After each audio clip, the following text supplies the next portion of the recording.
మహత్యాల గురించి తెలుసుకుందాం.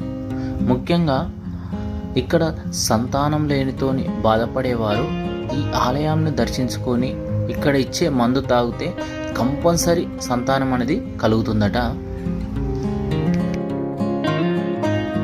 మొత్తం ఈ ఆలయం యొక్క విశేషాలు ఎక్కడుందో మొత్తం పూర్తి సమాచారం ఇప్పుడు తెలుసుకుందాం.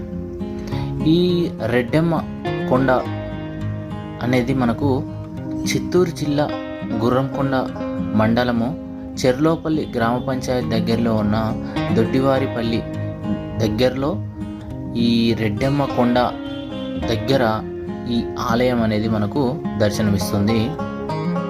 ఈ ఆలయంకి వెళ్ళేవారు ముఖ్యంగా మాంసం తిని కానీ లేదా ఎవరన్నా రిలేటివ్స్ చనిపోయినప్పుడు కానీ కంపల్సరీ ఈ ఆలయాన్ని మాత్రం దర్శించుకోవద్దట. పవిత్రంగా ఈ ఆలయాన్ని మనం దర్శించుకోవాలి.